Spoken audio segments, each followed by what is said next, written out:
Mr. Steve Hendricks, he's a retired band director from Davis High School and a Conn-Selmer educational clinician and consultant. And I have a strong connection to Sherry Manning.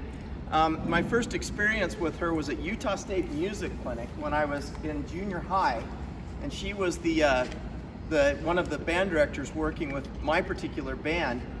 And I remember the day that she stopped from the podium, walked over to me, didn't say a word, grabbed my head because I played the trombone with my head turned to the side. And if any of you are music educators, you probably had a student who loves to turn their head sideways when they play the trombone.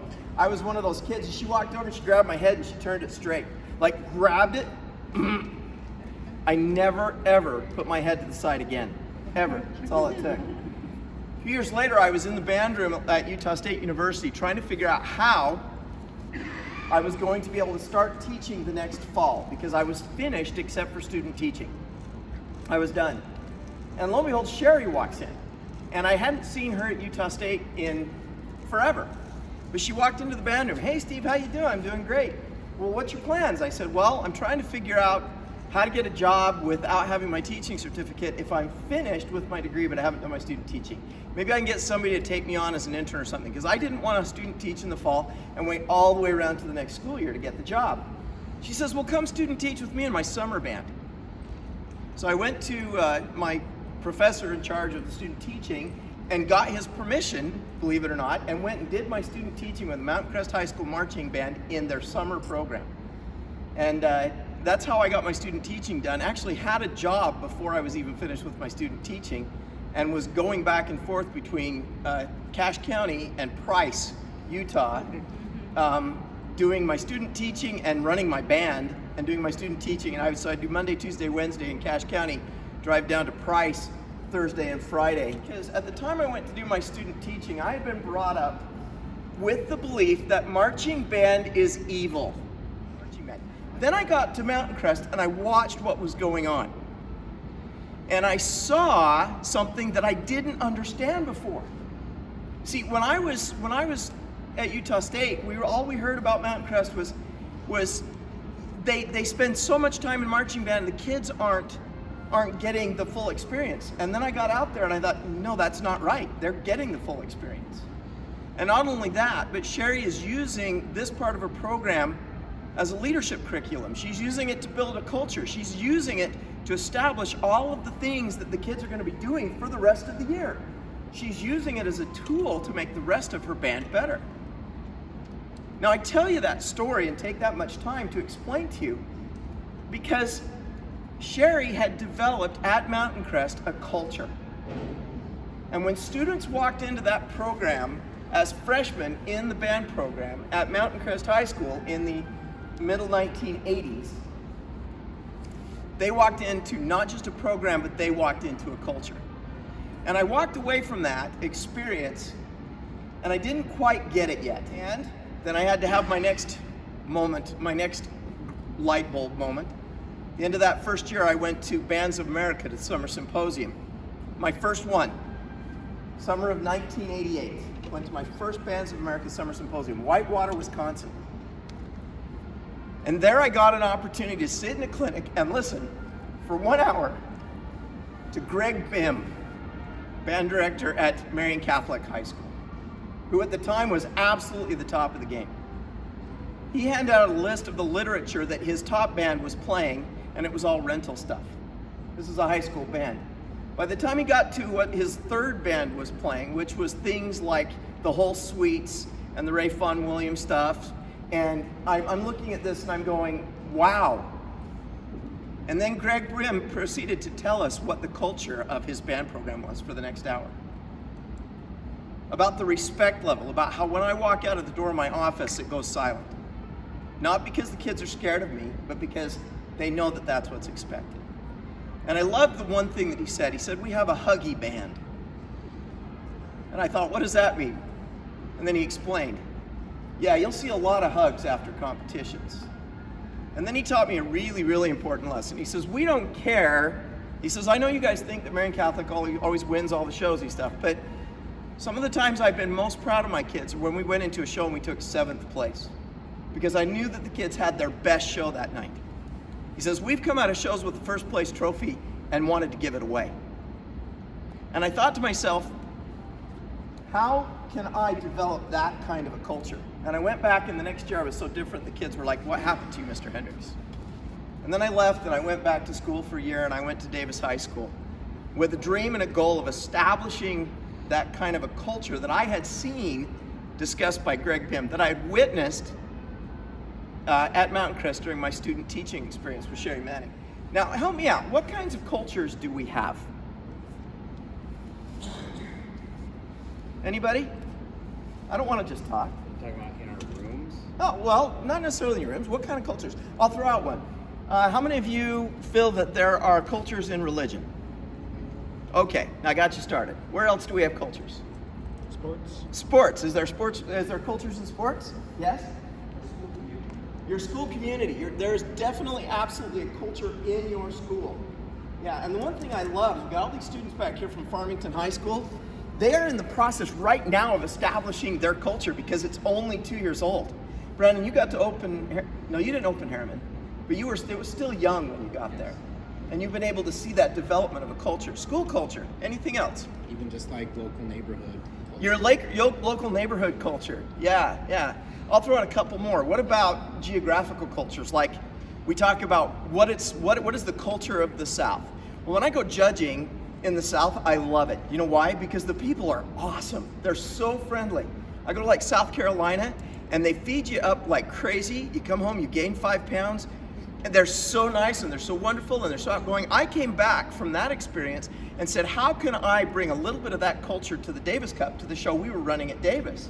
And in the way that our judges were treated. Let them go home feeling like they've been treated well. I'd say even in Utah, I'd say that the culture is different in Grantsville than it is in Kaysville. Yeah, so cultures exist everywhere. Is there such a thing as a family culture? The expectations in your family. So cultures are everywhere. How many of you raised your hand this morning when you said a music educator was the reason you became a music educator? I did. Yeah, I did. How many of you would say that the culture of the program you came from was what caused you to want to go into music education? Let me tell you about something that I did at Davis that was, I did it by accident, kind of. And it turned into one of the best things. I developed a program called the Excellence in Music Program. All state, there's different requirements they had to pass. They had to achieve a certain number of points. And one of the final things that we had the students do was we had them write an essay. We called it the musicianship essay. And the title of the essay was, how has your participation in music impacted your life? I'm a weepy guy, I apologize. But just thinking about those essays, every year, those kids, the 10 or so kids out of the 60 or 70 seniors graduating, 10 or so on average would complete the award, finish it. And they would write me their essay. And I would grab those essays and a box of Kleenex. And I would sit and read those essays. And today I'm going to share with you a few of the paragraphs from what students had to say. I didn't hear anyone say it was for the trophies. But I did have a student talk about trophies. Here's what he said. The trophies, awards, and straight one ratings, the trips to St. George, California, and New York, these are all secondary to me. The true reward was the ability to walk into the room 1846, by the way, that's the band room at Davis High School, and perform music that would create peace for the rest of my day and my week. Well, did anybody say it was for the music? Caroline kind of said it was for the music, didn't she? I love how I feel when the bell rings. Realize it's time to go to band. I crave the chills and that only powerful music has brought me. I'm the kind of chills that prickle across my skin and cause my heart to pound deep within me because of the sheer beauty of what we are creating. I poignantly felt the comfort or sadness conveyed through a series of soft minor notes, the anger of loud dissonant chords, and the stunning silence between phrases that pierces my soul. Now, I don't know what amazes me more, the depth of that or the fact that it came from a 17, 18-year-old kid. That was written by an 18-year-old kid getting ready to graduate. And that's what they had to say about music. But it's also defining what? It's defining the culture. Okay? For the relationships, Don said it was home, right? Band is the people you have come to love, the ones that have taught me, shaped me, and changed me. Band is my cobbled together family, not a family bonded through birth, but bonded by blood, sweat, tears, time, and energy put into the music and the experiences that unify us because of it. I, along with many others, call the band room my home. That particular year, the students, they always gave me a gift at the end of the year, and I'm sure a lot of you have taught for years probably have the students walk up and give you something at the end of the year. But that year they came up to me and they said, Mr. Hendricks, we're giving you something for the band room. And they had been to like down east or somewhere that had stuff. And they had found a wall hanging, and it said, we call this place our home, and for that we are forever grateful. We call this place our home. And it's still up in the band room at Davis High School, because when I left, hopefully the culture didn't leave with me. But we're going to talk about that in a little bit. To give back what you learned. The person who wrote this is sitting right here. I'll just let her read it to you. Asley, would you stand up and read this? She didn't know, I didn't know she was going to be here, but she's a music ed major, and she actually wrote this to me. Now, this didn't come from a musicianship essay. This came from her making a comment to me on Facebook about 2 weeks ago. Go ahead and read that loud. When I moved to a different school, I was entirely set on quitting music forever. But being in a group with such dedicated performers, teachers, and leaders inspired me to embrace music again. I'm currently earning my degree in music education, hoping to change others' lives like they changed mine. For how many of you does this statement resonate? Yeah, it absolutely did for me, because I looked at that and I said, yeah, you know what? That's what led me into the insanity of music education. And we all know it's a great job. We know it's the best job in the world, but we also know that it's insane a little bit. There's some insanity involved with that. Here's another statement from another student who's not a band director. She's not in music education, but she chose education, and she teaches elementary school now. And she said, as a teacher, the ideas of working together and creating a sense of community are something I strive to create in my classroom. I often use my time in band as my model. So isn't it interesting that things she got from the band culture, she is now using in her elementary school classroom, in that culture there. Band directors, have you ever had students come back and say to you, here's the things I learned and now I'm using them as a teacher? Has anybody ever had somebody say that to you? If you've been teaching long enough, you probably would have heard it, but you have to be teaching for a few years like I was. So here's my statement. You can take it or not, but the culture of your music programs inspired you to choose music education as a career. Here's the real truth.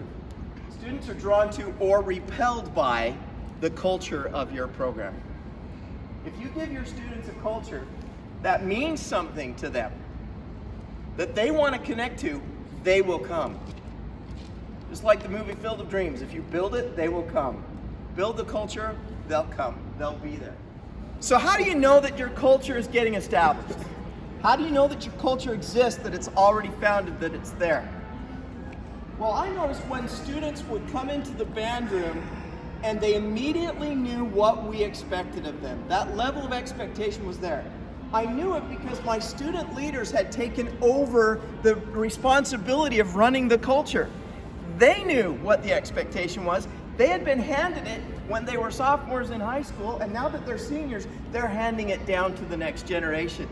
Tim this morning talked about being here 31 years ago and talked about how some of us are here because of educators who were here 31 years ago, and 31 years in the future, there's going to be people here who are there because of us. Well, make that into a microcosm, a 3-year span, and it happens with your students at your school.